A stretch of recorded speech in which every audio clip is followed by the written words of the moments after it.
And we are live. So, welcome to episode 122 of An American Werewolf in New Jersey. I am the American Werewolf. In the house tonight, we've got returning Sydney from the Cinema Cities podcast. She was here with us once before, and I'm very pleased to have her back. Thank you for joining us again. Thank you for having me again. Yeah.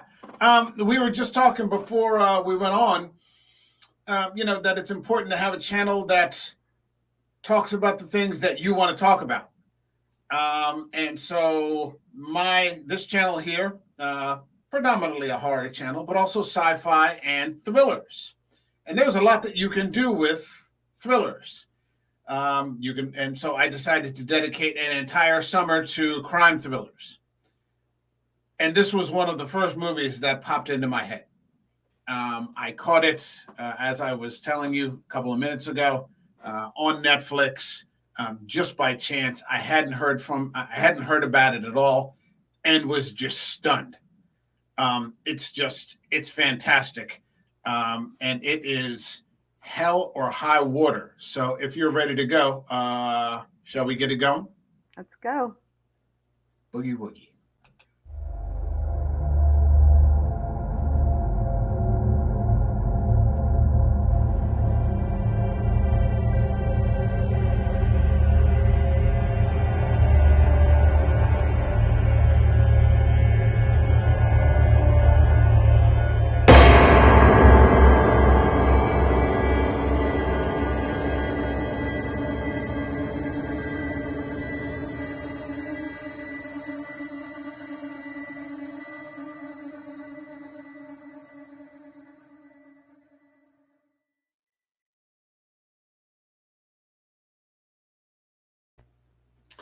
So this was screenwritten by Taylor Sheridan. And Taylor Sheridan wrote a trilogy of films dealing with the modern American frontier.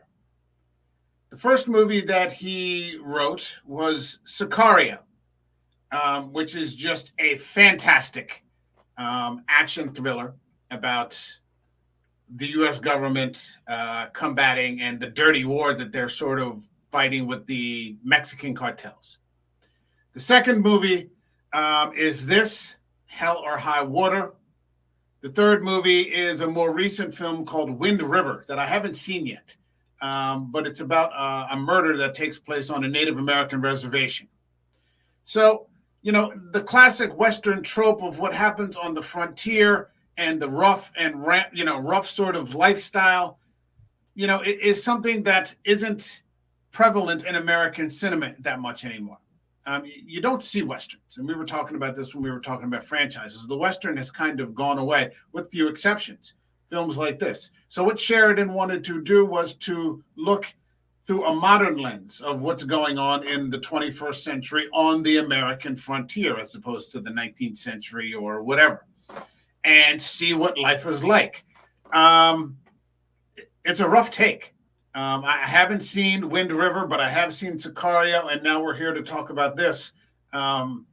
It's rough living, I guess, on the frontier nowadays. It's very bleak.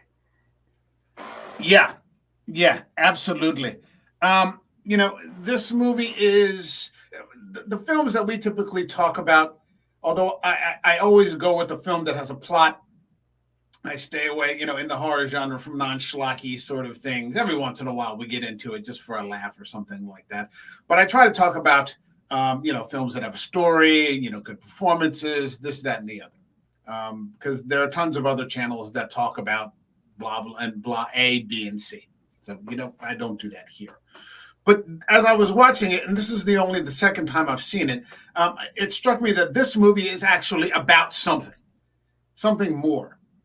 And you've got cycles of poverty, and all of the things that come from just a never-ending cycle of poverty. You've got crime, you've got despair, you've got violence, you've got shame, all these tragic, sub-threads that just are part and parcel of, growing up poor and living poor and not being able to rise out of it, which is sort of counter to the quote unquote American dream. That you could, pull yourself up and get yourself out of there. They're showing this never ending spiral. You have the old argument, does the ends justify the means? These sorts of things, because, it's like when someone is doing something to you, they're the bad guy. But, perhaps from another perspective, when someone else when you're doing it, then, you have a rationale, at least in your head, that I'm doing this for the right reasons or for a good reason. That sort of thing. It starts off right in the get-go where they're showing this message that's painted on the walls of this one building, and it's in graffiti, and it says 3 tours in Iraq, but no bailouts for people like us. You're talking about, it's very much an us versus them sort of mentality, which are things that typically aren't covered on this show. So I don't know what you were thinking, but I mean, did you catch any of that? What did you see? Because you said that, you mistakenly thought this was a different movie. Hello? Uh-oh. Did I lose you? Well, okay. We seem to have lost Sydney. Can you hear me? Yeah, I can hear you.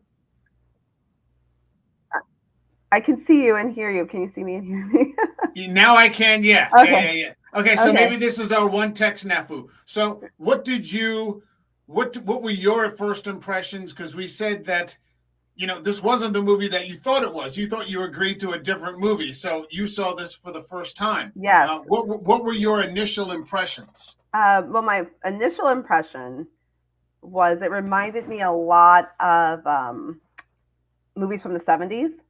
Okay. So I got a vibe, like this very bleak vibe of maybe a little Dog Day Afternoon, a little Dillinger with Warren Oates, but also a little like One False Move. I don't know if you've seen that from the 90s, Carl Franklin crime drama. And I was very much aware of this was the dying West. Okay. I'm still with you. Yeah, the West as shown in those films that set the genre is gone. It's dead. And this is what's left of it. And there are people who are fighting against really large, overwhelming forces, like economic forces, social forces, just trying to get by. And that's forcing them into situations where how do I deal with what's happening to me when I feel like I don't have any control? Yeah, the frontier has changed, but the hard people are still there. Right. And whereas once in the classic Western trope, you would have seen, people conquering the West, here, they're just trying to survive, and they're not doing a great job of it. Hold on, I'm having some camera trouble. So hold on, I'm going to just shut this down. Can you hear me? Yes. Okay, so I'll come back to that in a second. But I mean, what I thought also was happening was that, like the people hadn't changed. You had sort of a retro look at the way men are portrayed in this film, because basically it's about 2 sets of brothers, biological brothers, and then 2 brothers that are connected by occupation, the Texas Rangers. It's a classic masculinity that you don't see in a lot of modern screenwriting. In a more modern Western, people will be talking about how they're afraid. And of course I'm afraid, and this sort of thing. This, even though it's set in, 21st century, these people aren't a part of that. The men don't say much about how they actually feel. So depending on how you feel about that, I saw one person say, well, it's kind of tragic that they don't do that.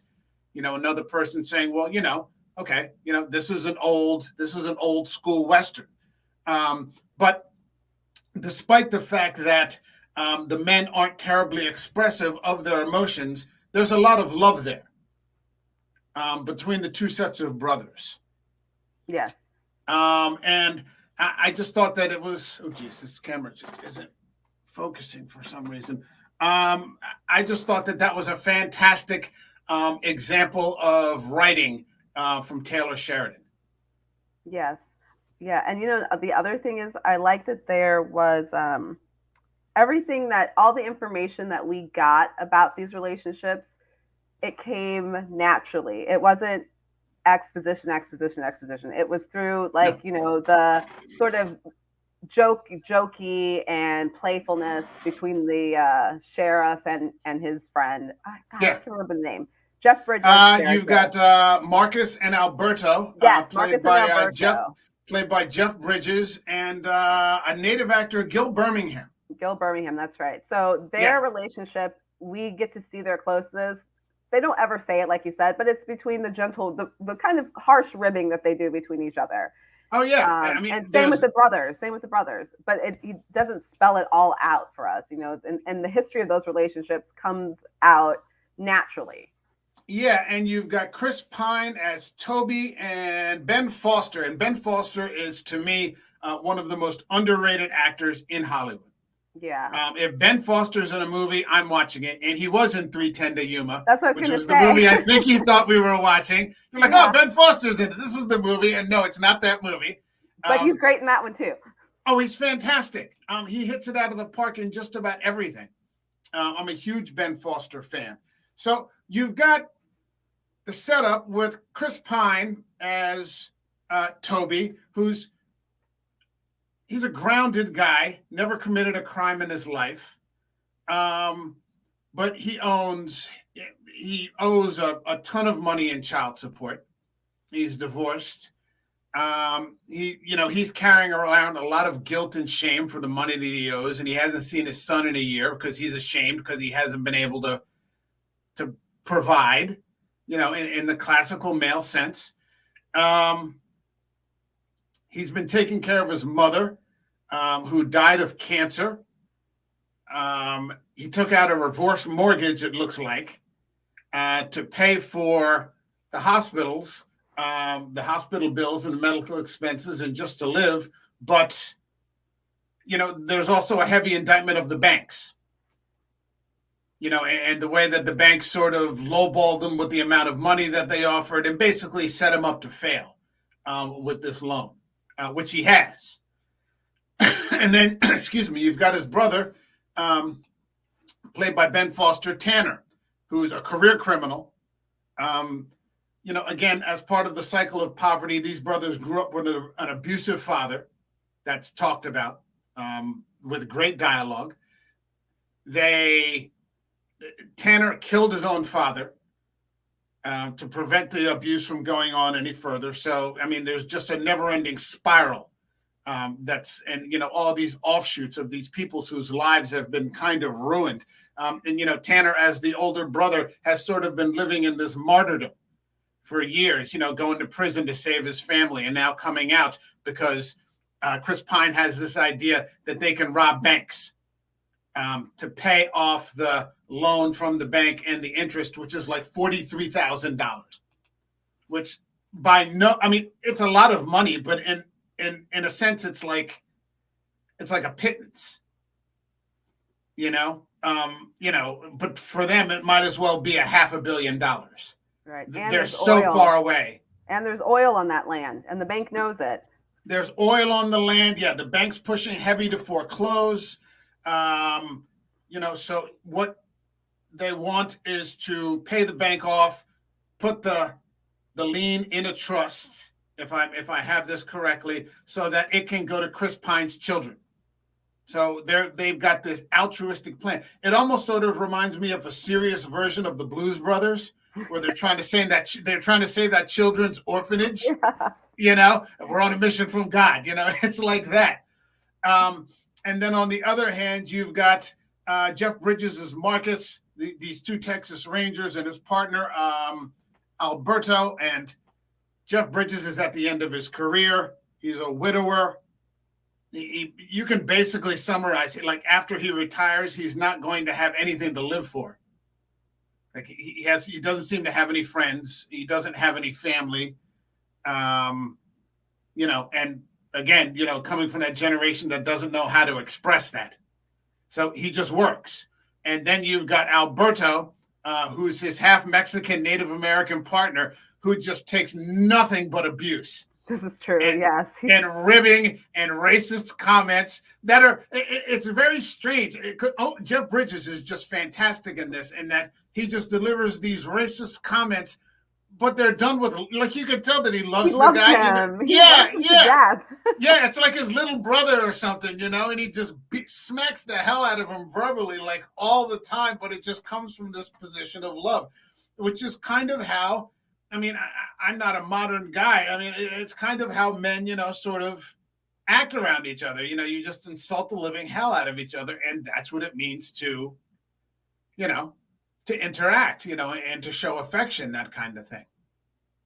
So, I mean, you've got just this great setup with these four characters, two sets of brothers trying to raise a certain amount of money.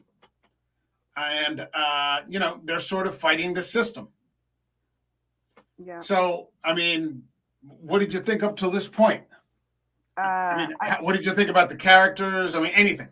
I thought, well, I want to start with the opening bank robbery scene because, you know, usually lately, mostly in films, when you see a heist, it's high-tech heist. They've got the earpieces in, they've got a van across the street with all the logistics, and there's someone coming in, and there's a, you know, Ocean's 11 type stuff going on. Yeah. This was a bumbling heist, small time heist, and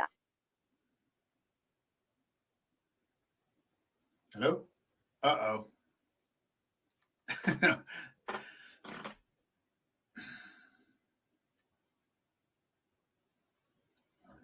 with it all the way to the end after that. You're not going to believe this, but you froze through the entirety of that. Oh, no. That's okay. It's the internet. You can go again. The internet. Shame. Anyway, I was saying the small scale heist.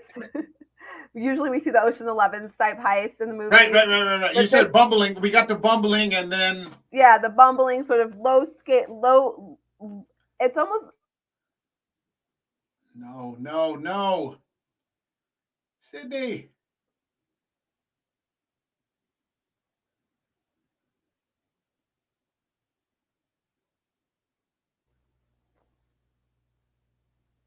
Am I back?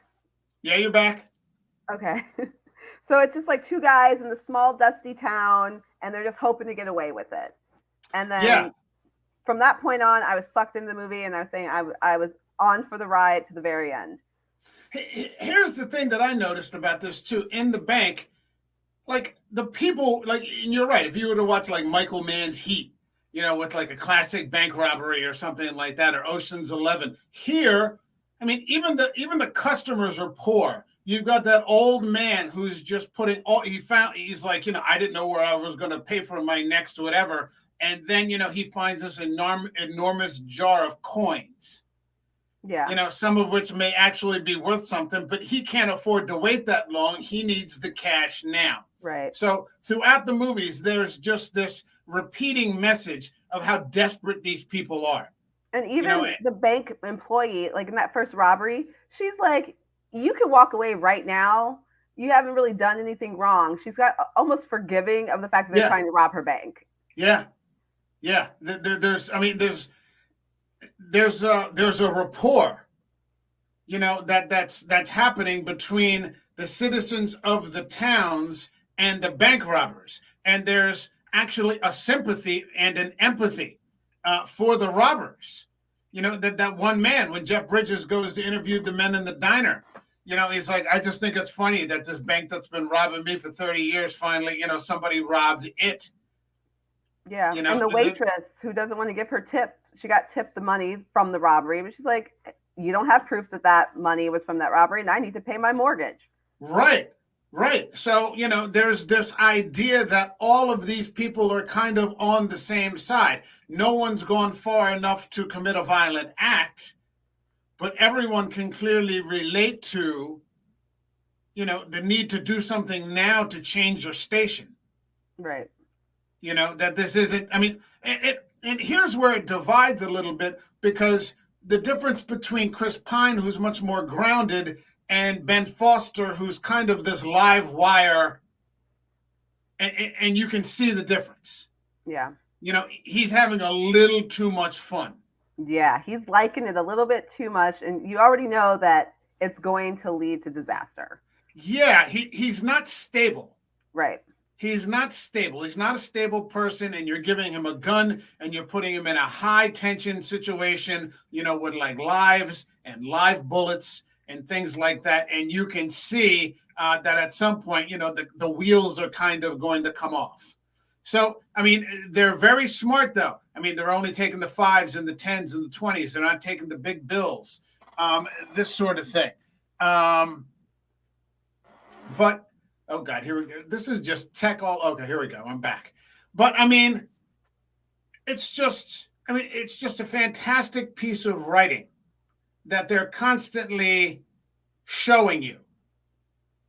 Instead of telling you, which, I used to be an English teacher and I would constantly tell my students and they never listened to me, show me, don't tell me. I know it's going to take longer. I don't care, and this is just fantastic. All of this for $43,000, and they're just taking off these small banks. They're not going into the big cities. They're laundering it through these casinos. They're taking the cash, trading them in for chips, pretending to gamble, and then cashing the chips back in again. Yeah, so smart. Yeah. So, I mean, and Ben Foster is also very intelligent. It's just he's a career criminal and he's a risk taker, and he's sort of like this, adrenaline junkie. Yeah, and I think he kind of knows what his fate is going to be. Or he's working very hard to make that fate that a reality. Because what do they call that? A self-fulfilling prophecy? Yeah, self-fulfilling prophecy. Because when he goes, so they go to this town after they've robbed a bank, and they're having steaks or whatever, and then there's a bank across the street, which is not in the plan at all. That bank, they have a list of banks that they're going to rob, but he tells his brother, "I'm going to go to the bathroom. Meet me out front." Right. And then he goes and he robs the bank by himself across the street. Yeah, absolutely. And I'm sitting there like, oh my gosh, Tanner, why? Yeah. And that, what you said right there, Tanner, why, is a great example of how effective the performances and the writing are, because you end up rooting for the bank robbers. Yep. You end up rooting for the bank robbers. In this very understandable way, and throughout the whole movie, you're not exactly sure who to root for here. Right. It's very complicated. It's a complicated story that Sheridan narrated here. That he wrote out. It's all very much shades of gray. There's no one's completely good, no one's completely bad. I mean, even their own lawyer knows what's going on, and he's like, I'm rooting for you. Screw the banks. Yeah, there's a very specific and tangible class argument that's occurring here. So that brings us to Jeff Bridges and his partner, who are interviewing all these people and having these kind of a lot of the movie sort of, even though it has these, brief robbery scenes, has a sort of comic feel to it. Dark comedy. It's dark comedy because you're kind of watching the exchanges between, Tanner and his brother Toby, I think it is. Yeah. Toby. Yeah, but then you're also watching the exchanges between the two Rangers, and it's just nothing but insults. He's calling him an engine, and you got, luckily if something happens to me, I'll have a savage, seeking revenge on me if you could stay off the bottle long enough, because, it's just these pointed jabs like all the time. But the plan that Jeff Bridges has is to start staking out the remaining banks, understanding that he seems to pick up right away that these guys are deliberately hitting small branches. So eventually, He's just going to hopefully get ahead of one of them and then wait for them to just arrive there. And Jeff Bridges is dealing with, like I was saying, this sort of difficulty that he kind of has nothing to live for. His work is his life. Yeah, and that's kind of the problem. Yeah. And again, it's something you only pick up through inference because these guys don't talk about their feelings. And so, you can only infer, this man has 3 weeks he has like 3 weeks left on the job, and he's clearly older. He talks about how he's widowed. There's no mention of any children or grandchildren or, that he's dating. I mean, he's got nothing but this. And so it almost reminded me, have you seen Mr. Mercedes? No. Mm-mm. If you get a chance, at least the very first season, it's a Stephen King story, but it's essentially a crime story. It's not supernatural. And it's about this retired police officer who's struggling to find meaning in his retirement, because I think guys don't plan very well for their retirement. They'll just retire, and then I remember, I hate to bring this up, but like my dad did that. His retirement was just to stay at home, and it like drove my mom crazy. That was my dad's retirement too. Yeah, and you're just like, that's not a plan, man. Like, are you gonna go somewhere, or are you gonna 6 months somewhere or anything? No, I'm just going to stop, and then, suddenly like 50 hours a week, he had 50 hours a week to fill, with no clue as to how to fill it. And I'm like, yeah, guys don't always plan the best retirements. And so this guy clearly has no plan. And, Alberto is busting on his chops saying he's just going to be sitting in the rocking chair. Yeah. Or fishing every day. Yeah, fishing there, and he's like, I don't. He has like, he doesn't even. He's like, I don't like it enough to do it every day. He's like, no plan. And then there's that one scene where he just goes out to sit on the porch and watch the sun come up outside the hotel. And you can kind of tell that's what his life is going to be, and it's not going to go well. That kind of thing. But eventually, they end up stumbling into each other. Yeah. Oh my gosh. And wasn't that so? I mean, that was I was getting anxiety watching that scene. Yeah. From the bank robbery, from the last bank robbery, which does not go as planned, understatement. Yeah. All the way through to the final chase, because that was great. That was some tension building movie right there. Yeah, there was one thing I wanted to get into. I want to hop back real quick, though. And there's that one statement from Alberto, because I think Alberto was part Comanche. And there's also an exchange between Ben Foster and a Comanche in the casino. And Tanner makes a couple of comments about the Comanches and their creed and their way of life. Because he's talking to that one guy at the table. Mm-hmm. And he goes, "You're a Comanche." And he goes, "Doesn't that mean Lord of the Plains?" And he goes, "Now it's the Lord of nothing." Yeah.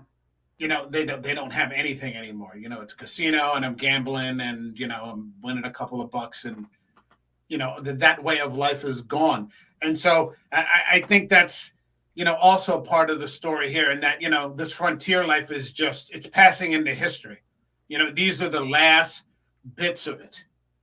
Here and there.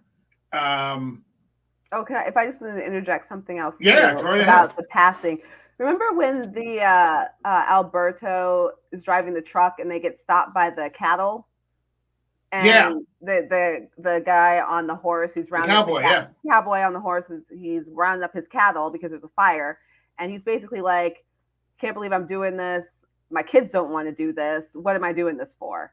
Yeah. The kids don't want my way of life. The kids don't want this job. What's the point of all of this? Yeah, he goes, I'm driving a bunch of cattle to get away from a bleep, And yeah, in the fucking 21st fire. century, in the 21st Yeah, century, yeah. yeah. He's like, what the hell am I doing? There's Alberto saying that, we once owned all of this, and the place we were yesterday, 80 miles from here, we owned all of that. And then somebody in that bank, their grandfather decided that they were going to take it. So they took it from us. And now someone's taking it from them. He goes, but it's not an army. It's just the banks. Mm-hmm. So that even that, what the frontier life had turned into, which was basically small town life, is sort of is fading into history. Except for those last gaspers that, don't know anything else. And everyone that you meet in this movie, you can tell they aren't going anywhere. From that waitress with the $200 tip to the one waitress who says, what don't you want? That, did I lose you again? Hello? I'm back. Hello. You're back. I'm back. I'm watching this on a completely different thing. I'm watching this Netflix series. It's a German series called Dark. Oh my gosh, my sister keeps telling me to watch that. She loves that show. Oh man, I'm just about to finish the first season, and it's just about people going back and forth in time. And so I just was watching the last episode of the first season before I came on here. So that's what this is reminding me of. You're disappearing into 33 years in the past. I'm back. Okay, I'm back. All right. I just went to 1957, and now I'm back. Yeah, exactly. That's what it's said in 3 different times: 53, 86, and 2019. So it's like these constant 33-year jumps, that are going on here. And you're like, okay, maybe she's just, all right, 1989. All right, no problem. It was a good year. It was all right. But, Alberto is saying that this sort of thing is now fading too, and sort of the banks are sort of taking over everything. And I think Taylor Sheridan he grew up in West Texas. And so he said, after many years, I think living in Hollywood or, wherever it was that he was living, he went back there and he was stunned to see, that all the towns were basically boarded up. Now in today's, I don't know, what you're seeing out there in St. Louis, but a lot of people you talk to, sort of want to return to that with all the, the craziness that's going on nowadays. There's an appeal to a certain extent of that, sort of small town thing, I guess, in that there's more security. There's more stability. I think it's community. I actually live in a small town outside St. Louis. We're pretty rural. You could drive and there's cornfields, and there's people horses and whatever, but we're close enough that people can work in St. Louis, and we have an Air Force base. So, okay. But it's it's a small town. It's small town living. It's tight knit. We have a drive-in movie theater. That's how small town we are, and roller rinks and ice cream parlors. So it's, I think the community aspect of it is something people do yearn for. Because even in the suburbs, because I grew up in St. Louis, in the suburbs, it's still not the same kind of community. You might not even know your neighbors. I know all my neighbors. I grew up in a small town with a drive-in theater. And oh my gosh! Yeah. I didn't see a movie inside an indoor theater until I was 12. Wow! So yeah. 2 miles away was a drive-in theater. My parents, we went there every Friday. Yep. Now, I went abroad for a long time, but now I'm back here, to help out my dad. And there are perks, and then I don't know. I think I got used to city living. Yeah, I agree. There's ups and downs. I think the reason I like it is because we're close enough. 30 miles from St. Louis is not bad. That's some people's commutes, like in Atlanta, yeah, from the suburbs. But I also have lived in big cities, so I think that, I found a happy medium. I don't know if I had grown up here, I would feel the same way. That's, I Right. might feel differently if this was Yeah. all I'd ever known. Yeah. Most of the people that live here, they love it. You can't convince them it's not the greatest thing since sliced bread. I have mixed feelings about it. Yeah. Having gone away and now kind of come back, I'm kind of on the fence, but it relates, and I could understand with everything that you see in the news every day, why this would have a certain appeal, Yeah. that sort of thing. So they get to the final robbery, and you can just tell the minute they walk into the bank, it's going to go badly. Even before they get in the bank, because the bank is huge. Yeah. The And bank, it's two of them. They've yeah. got pistols. This isn't the team from Heat. This isn't, and we just covered The Dark Knight last week. We started the first crime thriller series with The Dark Knight. It's a fun one, but it's a great crime thriller. But you've got like 8 guys, Yeah. to handle this massive bank, and you've got buses and just over the top things. Here, you got 2 guys in ski masks and pistols, and Chris Pine doesn't know what to do. He doesn't want to do it. He doesn't want to do the bank. Yeah, but they need the money, and they have to get it in there by Thursday. So there's no option. Right. They have no choice. But you can tell immediately that it's going to go bad. Somebody down on the ground is texting. Somebody else is reaching for their gun. They rob the bank, but then they come outside and like 4 men, citizens, are just shooting at them, with their own firearms. And you're like, what the hell is this? Texas. And West Texas, apparently. West Texas. So have you ever been to Texas? I have been to Texas.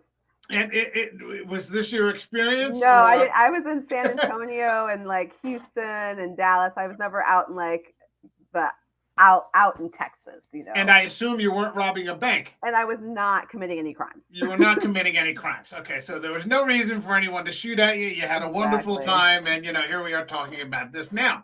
But those guys, on the other hand, it goes south immediately. Yeah. And Chris Pine gets shot. And then they get away. But then Ben Foster pulls out that automatic rifle or semi-automatic rifle, and he just starts lighting them up. Like he goes full firecracker. He goes full firework, and just starts lighting into those citizens. He doesn't kill anybody. They end up killing, I think, 2 people. Yeah, in the bank, I think. In the bank, they kill the security guard and the one guy who pulled his gun. Ben Foster kills both of them. So now it's jumped to murder. They've escalated into that, and even then, it's very strange. You sort of end up rooting for them. Yeah. Because you understand that the narrative has been dug so well as to why they're actually doing this, even though Ben Foster's doing it kind of for the thrill. They're also doing it to save this house so that they can break this cycle of poverty. And, there's that scene where Chris Pine tells his son, you're going to hear some things about me. He goes, no, I did it. They're not trying to dodge anything. Yeah, he tells them, don't be like me. Yeah, be better. Mm-hmm. Because the son's like, well, I just won't believe it. He goes, no, believe it. I've done those things, that kind of thing. And so you even get to the point where, you see Chris and the 2 brothers together for the last time, Ben Foster. And, there's that one scene where they kind of, Ben Foster has to look away to tell his brother that he loves him. Yeah. And, Chris Pine says it back to him. And then they promptly tell each other to fuck off, Yeah. which is much easier, to communicate, to tell your brother, to go fuck off than, to say that, you love him, even though it's the last time that they're going. But I sort of like that there wasn't that sort of narrative arc into changing them into somebody that they weren't. No, it was consistent with their characters and their relationship from the beginning of the movie. Yeah. To the very end. Yeah, yeah, and um, and then Ben Foster just starts opening fire on everybody. Yeah, which And is very sad. yeah, yeah, it's pretty awful. Um, because Alberto gets it, Yeah, and this was like the most tragic thing in the movie for me. me too. Because I really didn't think I really thought that I was like, okay, Tanner's gonna go. We already know he's got a death wish. Tanner's gonna go. It's Maybe a it, Toby. I thought both of the Rangers would make it. I don't know if I don't know. Yeah, I thought that I knew that Tanner was going to die. There was Yeah. no way. There was no way that he was going to survive that. There were just too many people. Mm-hmm. He's like one up against like a dozen men armed with rifles and, two Texas Rangers and all that. I didn't see Alberto dying. I didn't either. And the most awful thing is that he dies while Jeff Bridges is insulting him. Yes. It's like so sudden, and it just happens. Yeah. He goes, why don't you go up there and hit him with a tomahawk or something like that? And all of a sudden the round just comes and you're just like you just feel for Alberto, but for some reason, all my sympathy went to Jeff Bridges because he just must have felt like dying. Like his friend just died, and his last words to him, were to make some racial insult, and again, you've got another two men who never talk about how they feel about one another, and one of them has just died right in front of the other before the other could ever say anything. Yeah, and it's awful to watch, and that sound that Jeff Bridges makes when he realizes that he's really dead.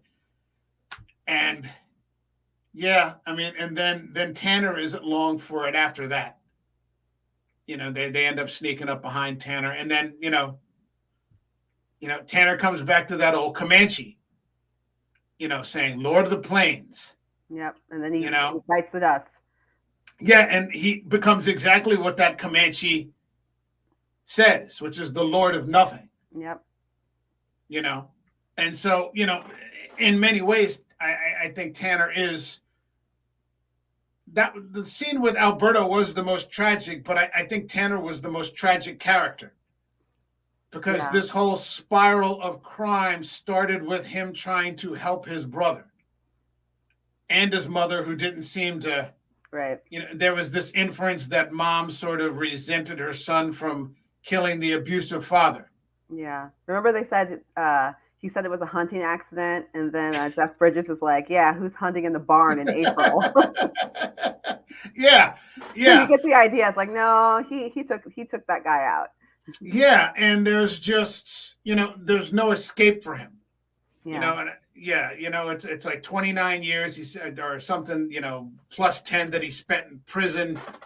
So his life has just been this never-ending spiral of crime and sacrifice, and no one recognizes that.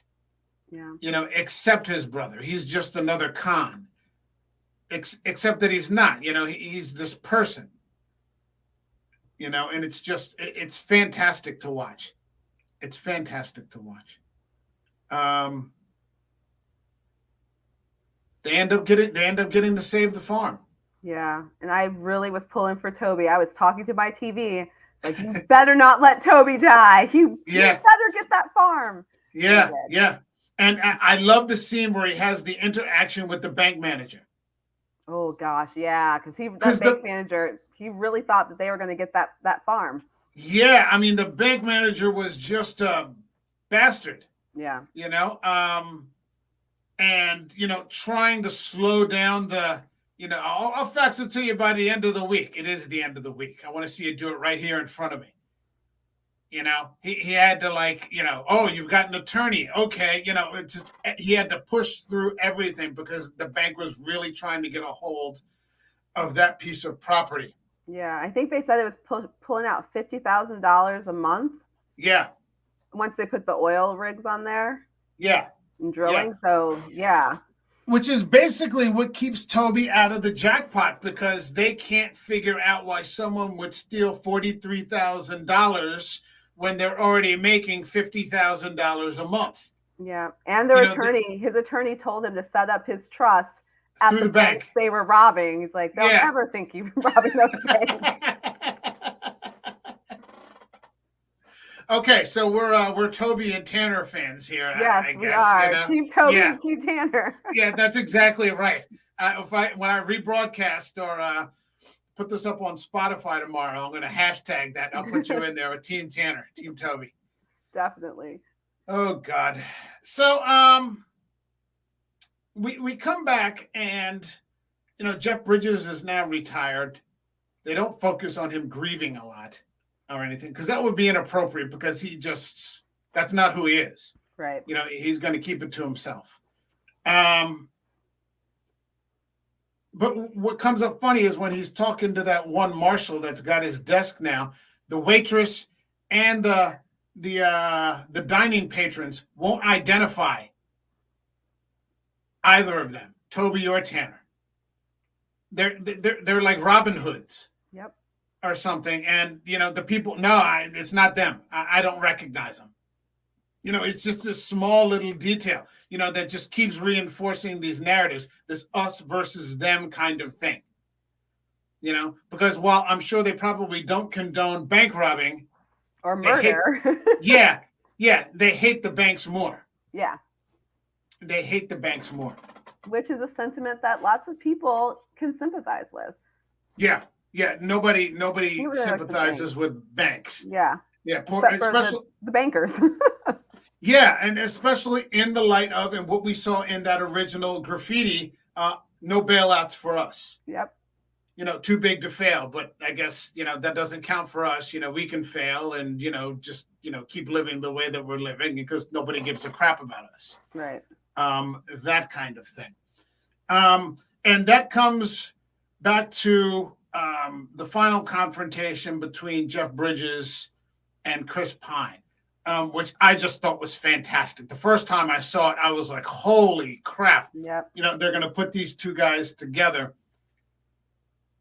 And what did you think of that scene? I mean, first off, I thought it was genius, because the subtext was there. I mean, it was strictly like, what do you mean? What do you mean by subtext? Well, we know that they're not really talking about, I'll give you a rest or whatever. We know they're talking about either one of them's going to end up killing each other. Yeah. But it's they're not saying it. They're saying it, but they're not saying it. Yeah. And I just thought I liked it. I thought that was quite brilliant, especially because there's other people around. His kids show up, his wife shows up. Ex-wife. Yeah, his ex-wife. That's right. She made sure to say that she was the ex-wife. Yeah. And that was a great scene when him and Ben Foster were talking. He's like, "You like him miserable and ready to blame everybody else." She just got that look on her face like all the time. Like, yeah, you're like, she's okay. like ex-wife. Like, no. But and also, I just, I kind of thought, well, I mean, Jeff Bridges. I mean, he lost Alberto. I mean, there's still something in there that's kind of like Alberto deserves justice. And at the same time, Toby has lost Tanner. Yeah. And Toby knows that they did some bad stuff. And I feel like he's the kind of guy possibly that's going to sit with him. I think that what ends up happening is that nobody wins. Yeah. No, that's 100% true. Nobody wins this. Clearly, the Texas Rangers don't win it. Toby hasn't won anything. He's lost his brother. He's not really reunited. He's sort of reunited with his family, but not really. He's got and both of them have to worry about one killing the other, because that's coming. Neither of them are going to be able to let it slide, or at least Jeff Bridges is not going to be able to let it slide. It's too much for him, because there's nothing else. There's nothing else for him to do but sit on the porch. Right. But just that one, I wouldn't go so far as to call it a speech, but when Chris Pine talks about being poor, You know, and he's been poor his whole life. His daddy was poor. You know, people were poor before. It's like a disease. Yeah. You know, and you just can't get rid of it. You know, and that's a good metaphor for the whole movie. You know, it's just they can't shake it off. You know, and Well, even though now he's shaking it off for his kids. he's shaking it off for his kids, but not for him. Not for him, right? Not for him. And he's right. And Jeff Bridges is right. He's like, you know, you're never going to be free of this. It's going to haunt you for the rest of your life. You know, he's lost his brother. Just those, you know, those two scenes where, you know, he's in the casino and he sees the robbery on the TV, you know, and he realizes that his brother's died. You know, and Jeff Bridges is sitting on the porch in retirement watching people go by, you know, and just, you know, the world is just passing him by. You know, life is just going right past. So, you know, there's really nothing left for these guys. You know, and that's just kind of how it ends. You know, it ends on this very ambiguous note. But I love it. I love an ambiguous ending. Yeah. Yeah. I own this on Blu-ray. How did you find it? You didn't have to. It's on okay. Netflix. You know, I should have asked that because I don't want people, you know, even for $3.99 to have to spend money. Yeah. You know, I don't want people to do that. So I apologize for not asking in advance if you had access to it. But okay. Yeah. I saw it on Netflix the first time today. A couple of years later, maybe 2-3 years later, is the second time that I've seen it. Still holds up. Can't recommend it enough. I don't see anybody or any particular channels that I'm watching. Have you heard of anybody? I guess you hadn't because you thought it was a different movie. Yeah, I did. I did because I was like, oh, Ben Foster, Western. And that's why I thought it was 310 to Yuma. Yeah, and that's a fantastic movie too. But I like this. I would prefer this one. Yeah. I haven't seen the 310 to Yuma in a while, but this one really sat with me afterwards. It's good. It's good. It's good drama. It's great writing, great performances. Yeah, Chris Pine. I was like, okay, Chris Pine, good job. Yeah, because you're usually used to seeing him play Captain Kirk, you know, or that sort of so-so movie where he played Robert the Bruce. Oh yeah, I actually watched that movie. Was so long. That's by the same director, I think, of this movie, isn't it? No, the writer. Is it Taylor Sheridan? No, wait. Either the writer or director. Mackenzie was the guy who directed it. Okay, he's an Englishman. Yes, he directed the Robert the Bruce movie. And that was okay. It just, you know, watching Chris Pine try to do a Scottish accent. I mean, yes. not that I have a Scottish accent. Don't misunderstand me. So he's doing way better than I am, you know, by any stretch of the imagination. But this was very much against type to see him play something quiet. You know, this is a very quiet kind of movie, you know, interspersed with, you know, brief periods of action and then, you know, some hardcore action, you know, towards the last act. But yeah, it's definitely against type. Yeah, it's a very melancholy movie, that's for sure. Yeah, it is. Yeah, it is. It's not something you're going to want to watch, you know, 6 weeks from now or something. I got to see that again. But you could come back to it. It's a good Sunday afternoon movie. Yeah. You know, when it's raining or something like that, I could watch Hell or High Water. Yeah, it's good stuff. So I think that is as good a place as any to bring this to a close. Was there anything that we missed that you wanted to talk about? Oh, no, I think we covered it. I just want to say thank you for having me watch that because I really enjoyed it. It's all my pleasure. The whole point of this show is to talk about movies that other channels are not. So, you know, I didn't know that you hadn't seen it before, but if it worked out that way, then that's doubly cool for me. It is. It was great. And I was thinking about making a video for it for my channel because the West Texas landscape was such a part of this movie. That is very much a part of the standard Western trope. Yeah. There are certain movies I feel that always should be seen on the big screen. Yeah. War movies, science fiction, and Westerns. You know, even if you go back to the old John Ford films like The Searchers or something like that, I mean, that scenery is just unbelievable. and even more modern films like, have you seen Hostiles? No, I have not. Would you like to team up for that one? Would you like to If come it's as back? good as this one, I will definitely. As good, if not better, believe it or Okay. not. And it has Ben Foster. Oh, look. Keep it going with the Ben Foster. Well, it happens to work out that way, and if Ben Foster's in it, I'm automatically going to watch it.